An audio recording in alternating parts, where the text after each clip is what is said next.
I strongly encourage people to stop voting for the least objectionable candidates and start voting for the candidates you want to see on your ballot, because that's what lets people know that they should run.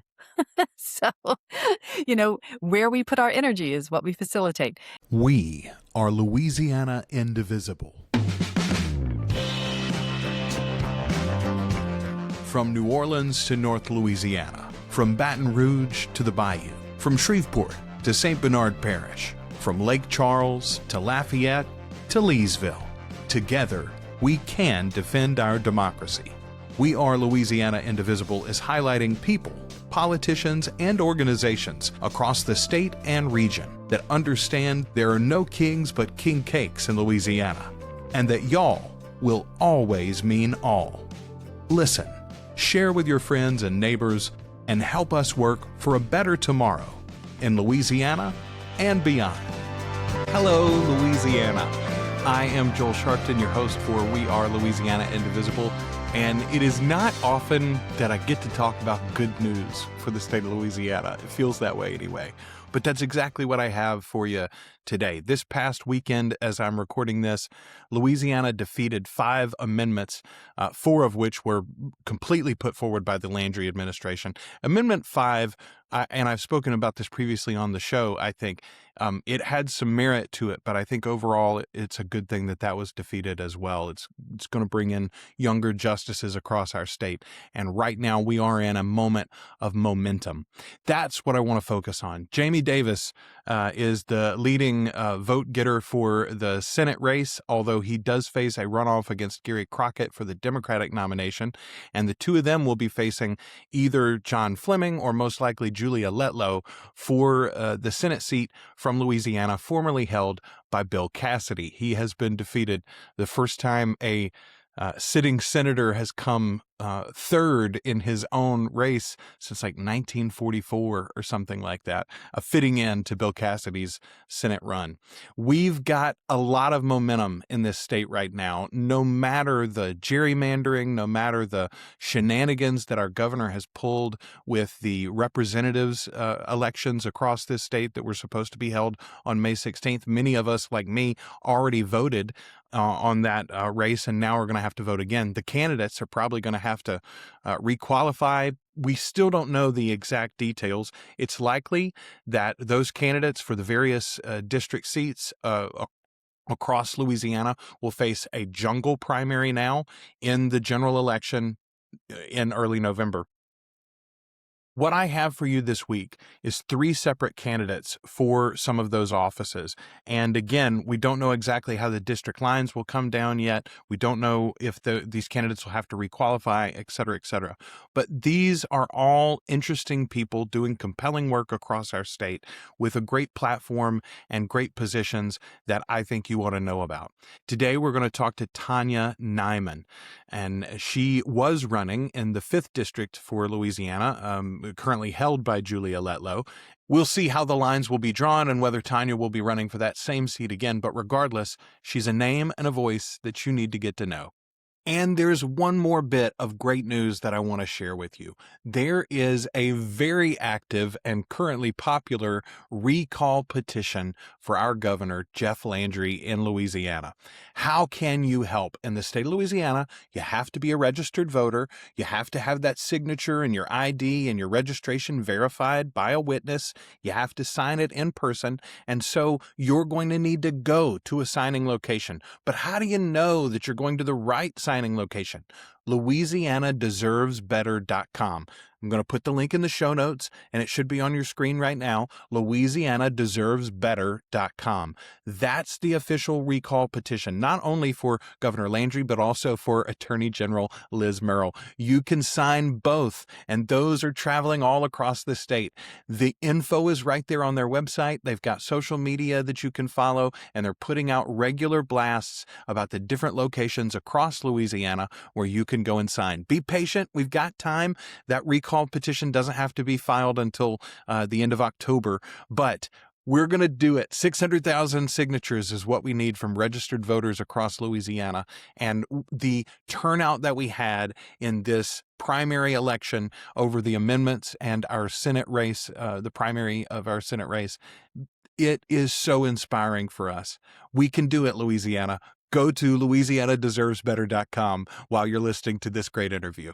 When we started this discussion, or these discussions, I should say, with candidates across Louisiana, it was back in January, and it felt like the elections were forever away, and yet now they are upon us. Today, we are luckily joined by Tania Nyman, running in the 5th Congressional District for the U.S. Congress. Tania, welcome to the show. Oh, thank you so much for having me, Joel. This is exciting. I am super excited that you're here with us today. I believe, and I know somebody's going to correct me because I just am forgetful. I think you're the first candidate, though, from the 5th Congressional District that we've spoken to. So I'm excited to speak with you today for many reasons. First and foremost, though, just introduce yourself to folks. I hear so often, and I know you do too, well, who are the Democrats running? There's not a lot of money on our side for these massive ad campaigns that are happening on the Republican side of this primary. And honestly, we wouldn't want the mudslinging that's happening over there too. They're all very, very much fighting over who loves Daddy Trump the best, right? Tania, tell us who you are, though. Okay. Yes. My name's Tania Nyman. I'm a native of Louisiana, and I'm a longtime community advocate. I've been working primarily in the East Baton Rouge Parish for the past 14 years. I got started fighting against that breakaway school district in East Baton Rouge Parish, which has now morphed into the city of St. George School District, which is on your ballot. Let me just say that if it hadn't been for myself and the other parents I joined with way back in 2012, that would have ended up on people's ballots a long time ago. I'm sorry it still got there, but that's how I first got involved, was fighting for public education. I think you talk about this is your way of trying to fight for our democracy by hosting forums, the podcast, and getting the word out. That was my way of being able to do it. I believe public education is a cornerstone of a healthy democracy. And so I was fighting for the public schools, not just for my children, but for the entire parish. And that brought me into a whole other host of issues. And I keep thinking every year I thought this will be it. And then I've kept going.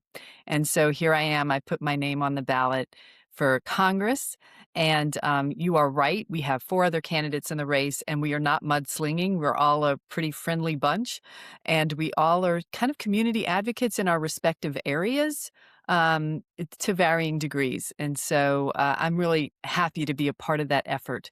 It seemed like the Democratic Party was just going to sit out this race in the 5th District. I think it's a flippable seat. And I think it's just a matter of hopefully engaging voters in the democratic process. As you've noted, and I'll stop in a second. I have not taken down any of the stuff I've written over the past 14 years. It's all out there for people to read and know and make a decision, and no harm, no foul, whatever way it goes. If I'm elected, wonderful. I think I'd be a great person to have in Congress. But if not, the voters have spoken, and and that's democracy. So I'm glad to be a part of it. I personally, as a representative of Indivisible in whatever way that I am, we try not to endorse, and we are obviously a nonpartisan organization. But personally, I intend to vote for Democratic candidates across the board here because of what the Republican Party has offered me for the recent past, at least. But I have told so many people over the last several months, I think it's wonderful that we have options. I think it's a great problem to have that I'm not certain in most of these races where my own vote is going to go, for instance, because we do have genuine choices. I think it is also an indictment.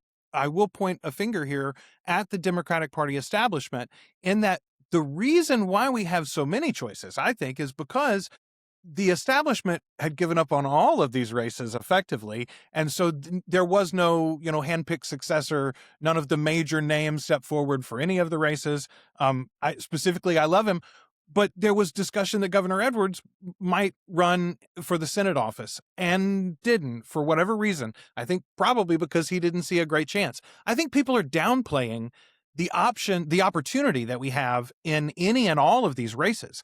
Tania, I've said it to other candidates, but if you are able to flip this seat, even though the current possessor of that seat is trying to move on to a different office, if you were able to flip this seat, it would make waves nationally. And as a Mhm. freshman congressman, you would have a lot of say, and a lot of heat behind you from the national establishment. I think Louisiana can be at the center of what could be a blue wave, genuinely. Talk a little bit about what would be your top priorities when you take that office, because you would have that sort of momentum behind you.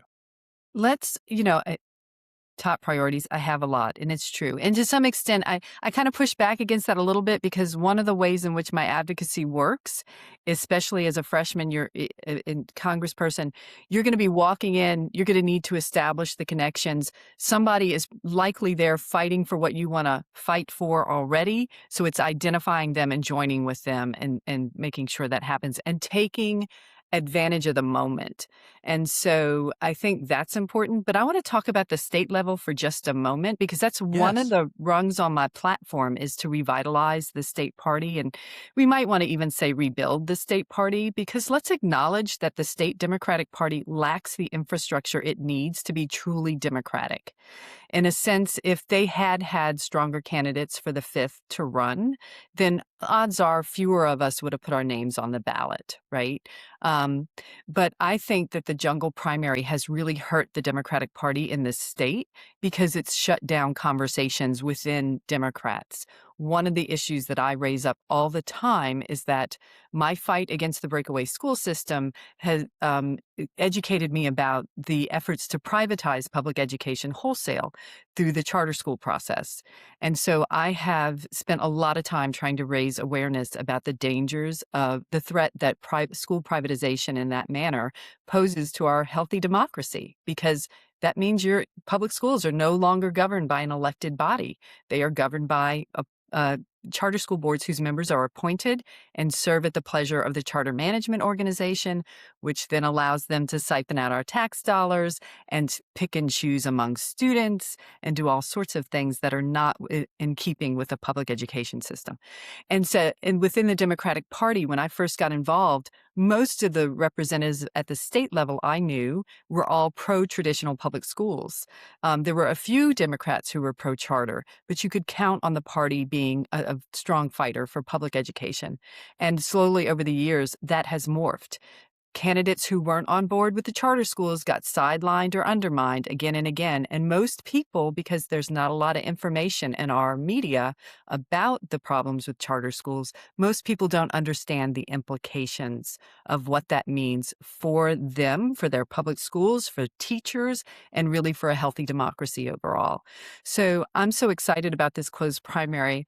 It pains me to think that it's probably going to be the only one. So I hope that we can lay the groundwork for people to understand that we need to have those conversations within the party so that we can make good choices.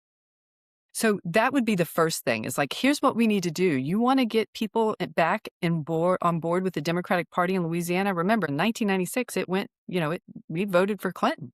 It was a Democratic state. So why have we slowly morphed away from that? Well, those are the types of conversations we need to have. We need to be able to recognize when bills or legislation or policies are passed and they are given this marketing campaign that makes them seem progressive, but they're not genuinely progressive. People on the ground know, and they turn away. And even if you just keep saying it in the press, it doesn't mean they're eventually going to get on board. So that's the first thing I would do to try to help keep. If I were to get up to Congress and have a little, be able to get audiences with the party leadership, those were the types of conversations I think I would be having. Another one of those issues is carbon capture, you know, that one too. Right now, you have a lot of bipartisan opposition to carbon capture, except it's not getting a lot of play in our press.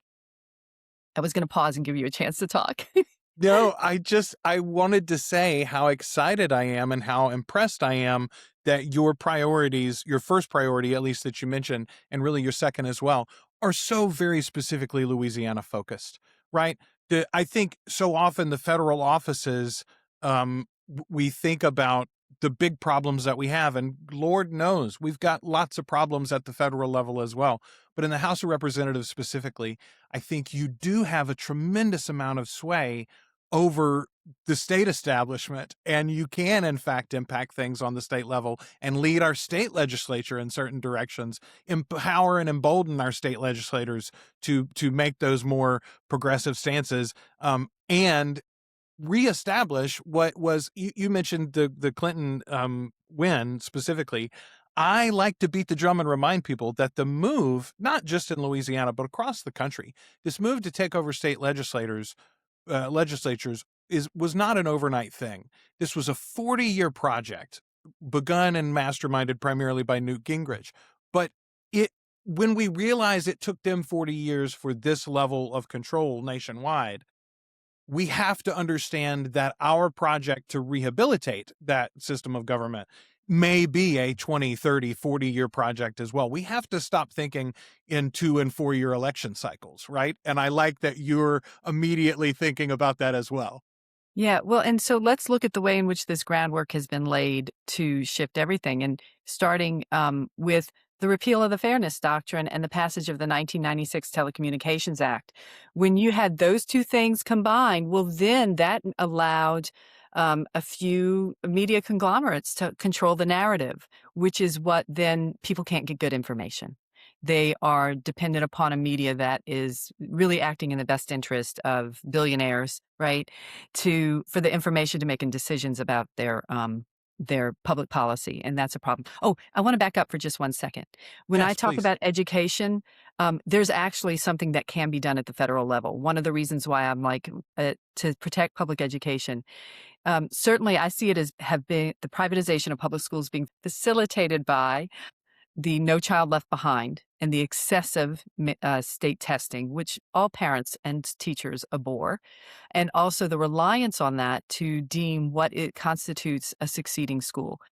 Standardized tests have long been discriminatory, and to use that as your primary measure of the quality of an education being offered is misleading, because it really just tells us about the demographics of that school if it has a lot of poverty, and then it sets it up for state takeover and privatization. And then Race to the Top exacerbated that because it introduced market forces, so they could use the accountability system to target high poverty school systems, and then use Race to the Top to introduce the profit motive, the profit incentive to enter those school systems and privatize them. Well, I don't think that that was the objective of Race to the Top, but they didn't put in sufficient guardrails. So Louisiana, lo and behold, instituted a charter school law that is not like others around the state, and that allows for our tax dollars to be used to purchase real estate effectively purchase real estate for private companies owned by billionaires. And so at the federal level, I could say, you can't do that. If you need to put this in there because this is how it's going to play out in Louisiana. And I think that they just didn't really anticipate how that might play out in Louisiana. Some people probably, I often think that Louisiana gets, it's the sacrifice zone. We sort of just get, well, let it happen to Louisiana, whatever. And so I could be a good advocate for like, no, you're not going to let Louisiana be a sacrifice zone. We're gonna make sure this legislation is written in a way to genuinely uphold its true objectives and not allow for the erosion of the healthy democracy and the best interests of the people who live and work in Louisiana. Oh, goodness. Yes, Okay, I no, could not agree more strongly. I didn't answer your question. What was it again? No, you honestly, you have in some ways. I want to pivot for a minute actually to a different area, and I should have brought this up earlier. I've been thinking about the incident in my own backyard, but there was one in yours as well Yeah. over the past weekend. Let's talk a little bit about the two recent incidents of gun violence. This is not a new problem. I think so often we have become not immune, but numbed to it, even because it does happen so frequently in our own backyards. These two incidents, so public, um, so many youths involved in a specific family disturbance, a domestic disturbance in the Shreveport area, and then in a public mall in Baton Rouge. Um, no one representative can possibly have the answer to this. And like we just talked about, the long-term project of rehabilitating our state legislatures, there's no simple one-step solution to this. But I'd love to give you an opportunity to express your thoughts on it specifically, and what we can do in your mind in the short term to address gun violence across this state. We're a sporting state. We're always going to be a sporting state. There are still ways to address the widespread availability and the effect that they have on our community. Yeah, and I'm gonna thank you for this opportunity because Thank you. I haven't posted about it because it is such a nuanced. My position is, well, my position isn't as nuanced as you would think. It's just nuanced when you look at the way in which it gets covered in our media, and like we were just talking about. Very often, there's like two camps, and there's no like nuanced position between. So these terrible tragedies happen, and the only thing you seem to see in the press is we need more gun control or we need law and order. We need to get rid of those weak judges and we need to, punish people more and more. And neither of those really and accurately capture my thoughts about it. Um, and I know there's a lot of people who agree with me. One, I see people posting about it. It doesn't get in the media, and I talk to people. I do support gun control, but I also support the Second Amendment. I understand that we have that as a means of we should be able to defend ourselves from our government if that occurs. I think that that doesn't mean that I get to have the same weaponry as my U.S. military, though. And I think I think if you're going to those lengths, you're missing the notion that you should never allow your government to get to the point that it lacks a democratic oversight, so that you feel comfortable with it. So I know we need controls. Um, but the the focus on law and orders is ironically exacerbates what I see as the problem, which is a lack of compassion, right? It is a lack of compassion. When you hear about a man who has murdered 8 children, 7 of them his own, it horrifies us because we can't imagine what would compel a person to do such a thing, right? And I think the only way I can understand that is that that man had his life was so devoid of compassion that he lacked the capacity to have the compassion for his own children. And the way we learn compassion is that um, people extend compassion to us. Like ideally, it comes from a primary caregiver, but it doesn't have to just be a primary caregiver. It can be your community, it can be other leaders, it can be social programs and a safety net. And so what I see is that it always when I hear about those tragedies, it pains me. It fills me with so much grief because I know that I have compassion for the children who were murdered. I have the compassion for the women who were shot. I have compassion for the youth that died, the young woman who died in the Mall of Louisiana. Uh, but I also have compassion for the person who lacks the compassion for others, lacks the compassion for himself, because I know it's our collective failure. Like we have failed to extend or create a social safety net to create social programs that provide care and compassion to everyone in our community. And then, so when people say more gun control, I'm like, that's not going to fit. That would not have prevented the tragedy in Shreveport. It would not have prevented that tragedy. There's not enough red flags or whatever to prevent those types of events. What we need is that compassionate care network. When you hear the governor come out and start saying, adolescents need to be sent to prison for life, that is not compassionate, and it fails to actually address the underlying causes for these instances of gun violence. And I was sitting through the Republican forum in Monroe on Friday, and most of them, the only compassion, every once in a while, someone would mention, oh, it's, the guns don't kill people, people kill people. We need to address that. But generally that leads into the tough on crime. The kindest thing is like, oh, we need more support for families. But usually that in that venue, it means like the traditional family, which is not in and of itself necessarily compassionate to everyone. So we need a broader understanding of how we can be compassionate. And I don't hear that coming from the people on the right. It's almost like they don't want to appear to be soft on crime. And so they can't talk about how we absolutely need to become more compassionate for everyone in our community if we genuinely want to prevent gun violence. particularly Governor Landry's words ticked me off, because we live in a state that obviously, plainly, openly profits from incarceration. We have individuals primarily and corporations that are profiting, but the state itself profits as well. And that the very idea that they'll stand on the podium and plead, oh, we need to lift mental health in this country, and yet cut healthcare at every opportunity. So the idea that you are approaching it from that angle, hey, if we had safety nets, desperation goes down. Imagine that. Yeah. Like yeah. Anyway, perfectly said. Perfectly said. Um, okay, let's pivot a little bit to something lighter and yet still serious. Our federal overreach at effectively every level. Primarily, this is a Senate failure in my mind. The Senate has the primary guidelines and guardrails that they can place on the president and his administration to slow down unconstitutional measures and means. However, the House is not without their own ability to add into those checks and balances. What are some of the ways that you would try to form coalitions, particularly assuming that we might have a majority in the House? How would you act to begin to slow down the overreach of this administration? Well, I think the war powers resolution issue is one of the big ones, though I will say that in looking at that, Congress has always presumably had the power, to control whether we went to war. And historically, it's always been circumvented, right and left. I think that's where we have to start talking about the budget.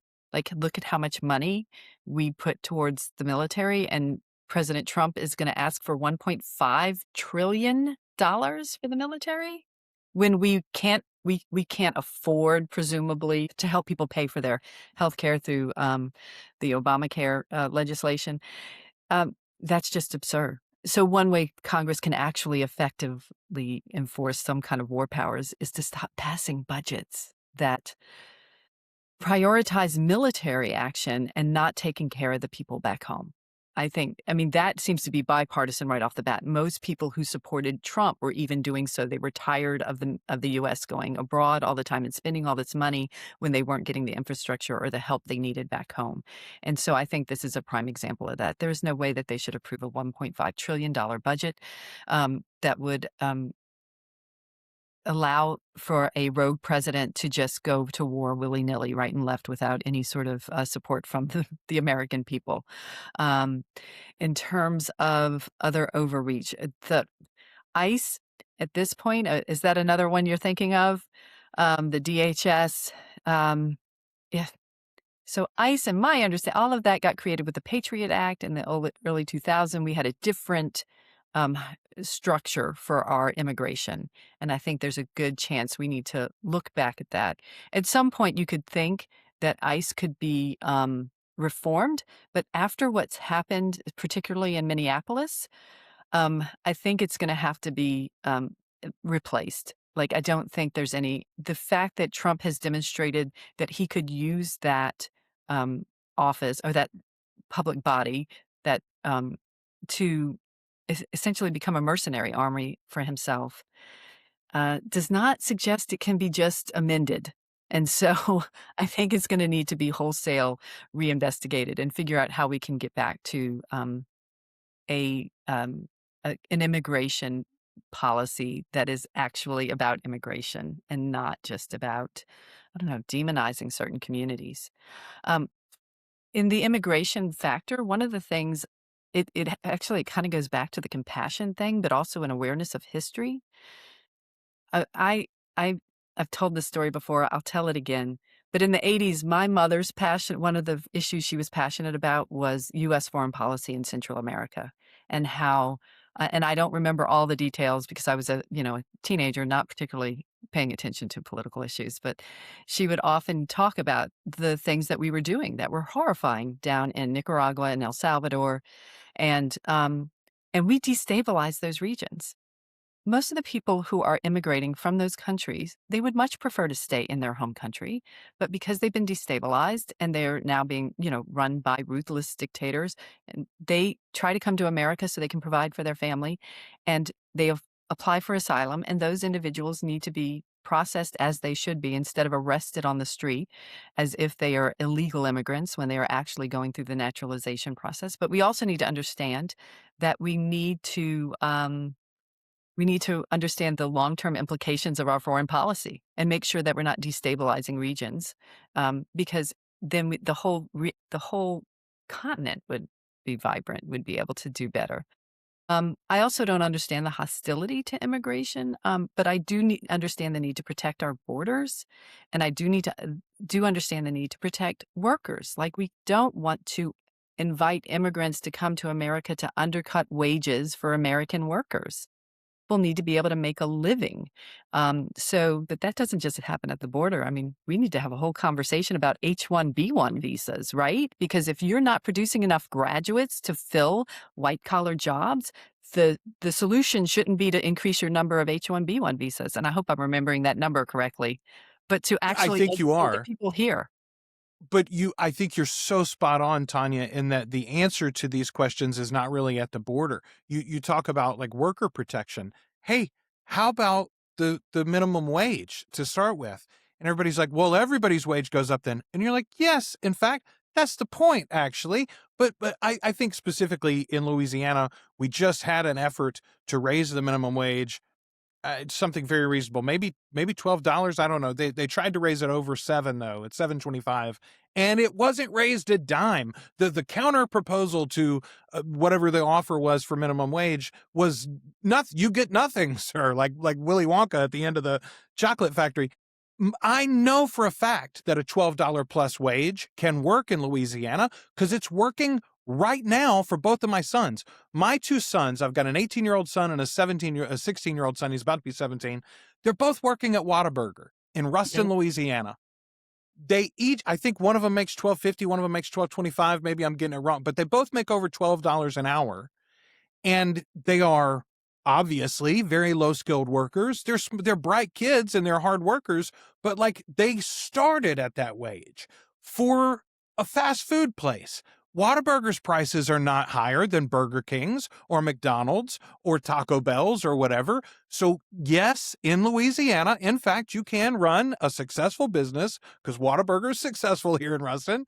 You can run a successful business paying people a decent wage. I would argue that $12 and change isn't probably a livable wage for an individual, but my sons are not having to provide for their whole life on it, right? Okay, let's start the discussion anyway in that neighborhood, but you can't make an argument, I don't think, that is reasonable for needing to go lower than that and still be able to survive as a business. There are too many companies now. Buc-ee's is on its way into Ruston as well, for instance. I believe they start at $16 an hour. Yeah.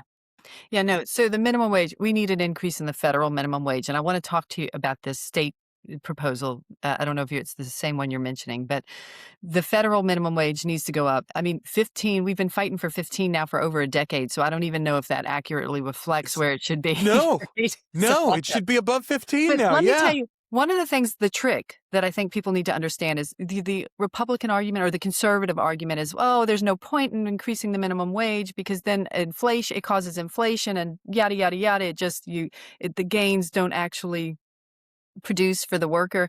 And the way you address that is you actually tie it, or you at least simultaneously pass an increase to the progressive income tax, because that's what genuinely creates trickle down. Because my uh, just suggestion right now is, like, Trump instituted all these tax cuts, and they all went into people making less than $1 million.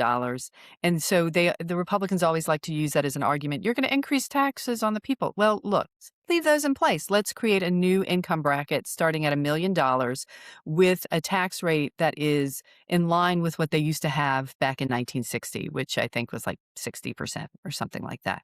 And you can see that if you have a income taxed at that rate, well, there's no incentive to pay executives multi-million-dollar salary packages because it's just going to end up getting taxed by the government. And so then they would trickle it down to their workers. If you look at the income disparity of like the public companies, if you go to their proxy proxy page, they'll show you. And I think I was looking at something like Exxon's is 108 to 1. So their executive makes 108 times more than their median employee. And that's not even one of the worst ones. So when you institute that progressive income tax that will not increase taxes on 99.9% of the people in America, then you actually will facilitate genuine trickle-down economics, and you will also prevent the inflation that people like to claim will occur when you increase the minimum wage. And so that's something we certainly need to do. That's separate from like really taxing billionaires because their wealth does not come from a salary. It's a whole other kettle of fish, but that is a place where we can begin, and we certainly need to happen. Now, at Louisiana, there was a bill on the books or offered by a state senator this session, and it was, I think, for only a little over $10, which was really kind of crazy. But it was a constitutional amendment, so I didn't support it. Like I wouldn't support it because it was a constitutional amendment. And it was not a minimum wage, it was a living wage.